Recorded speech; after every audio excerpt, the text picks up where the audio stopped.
okay, I made this massive mistake and I don't want anyone to make the same mistake that I made. Right now, this mistake has cost me $440. It could cost me even more by tomorrow. Let's go ahead and get into the mistake that I made. I'm going to share, give all of the details.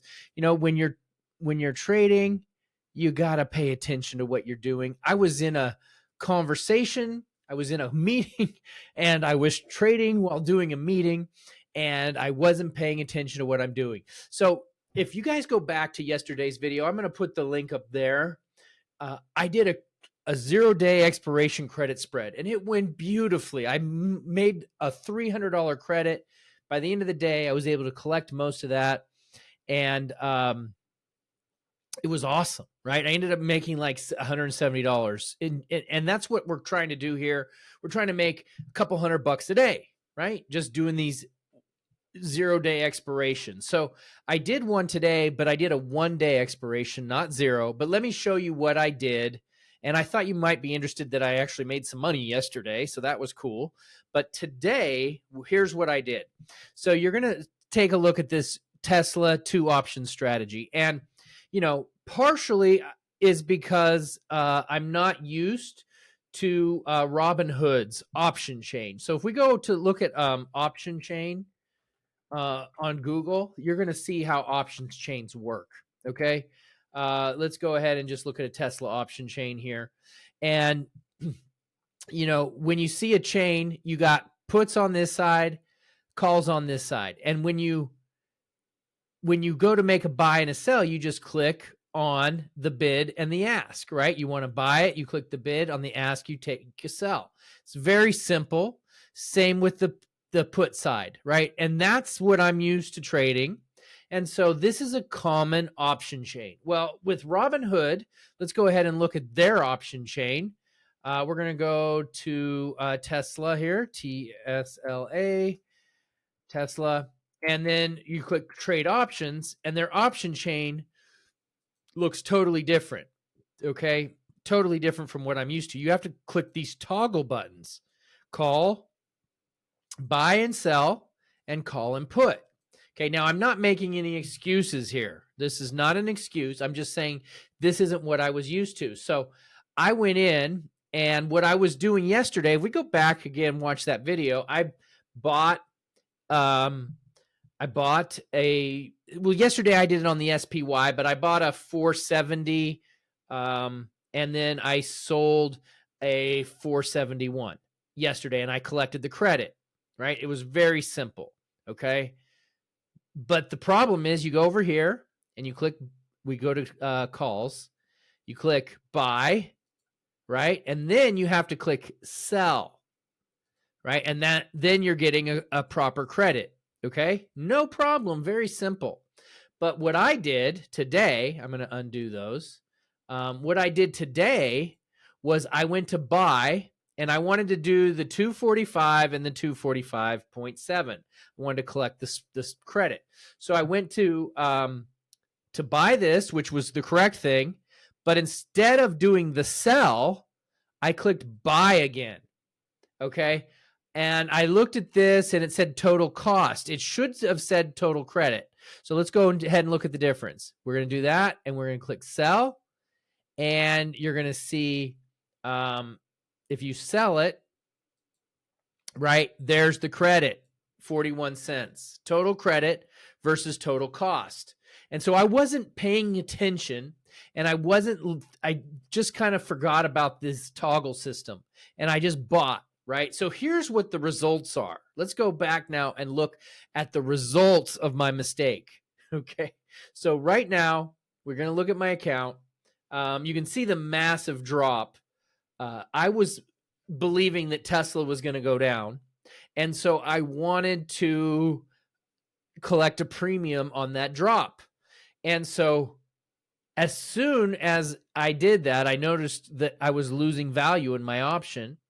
But I didn't really know why. I wasn't really paying attention to it because, remember, I was in a meeting.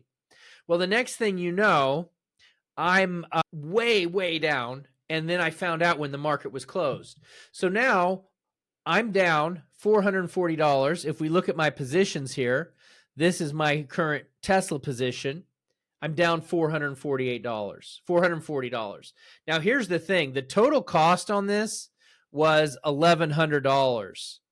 Now, if this thing expires below 245, which it's very possible that it might, we could go ahead and look at another chart here. Let's look at a Tesla candle chart, because I like candle charts. Not looking good for getting above 245. Not looking good at all. It would have to come up and clear the top of that candle. Just doesn't seem likely to me. Okay, doesn't seem likely at all. So what I'm going to do now, when you make a mistake, you got to own up to it and just try to fix it, right? And you can't fix everything. I'm going to lose money, but what I'm hoping is that Tesla at least opens a little bit higher tomorrow, so I can get out of this with maybe a little bit less than $400 loss. What I'm hoping doesn't happen is that it opens up and gaps lower, right? If it gaps lower, I'm going to be in big trouble tomorrow. Now, with all that being said, let's go ahead and just do a quick little analysis here and, learn from my lesson. I'm just sharing the good, the bad, and the ugly, but I want you all to learn from me so that you don't make the same mistake. I do see that this is a very tight congestion area, and there's a very strong possibility for some support here. But I was looking at this coming down, right? That's really what I was looking. If we look at the total market overview, let's just go ahead and take a look at the SPY, the S&P. You can see that we closed the day at the lows. We're crashing at this resistance. We broke below the 10 EMA.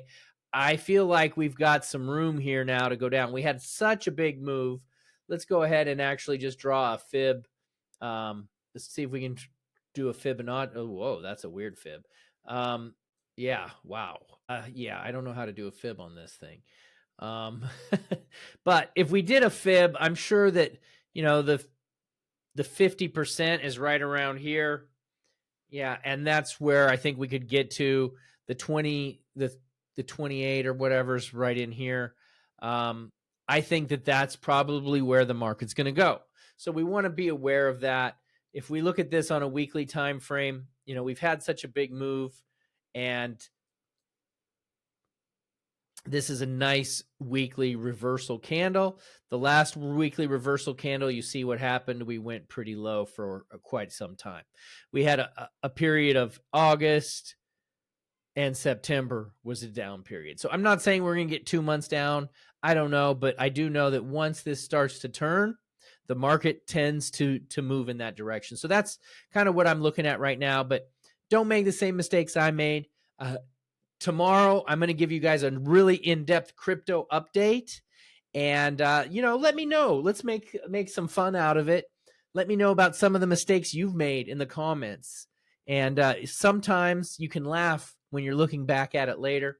To me, it wasn't a big deal, but my goal is to make $10 million traders this year. And so for us to become $1 million traders, we've got to be focused and not make these kind of mistakes. So, but let's take this. It happened early in the year. We're just getting started. Let's make this a great year. Make 2024 a great year. Let's be ready for what's happening in the market. All right. Have a great day, everybody.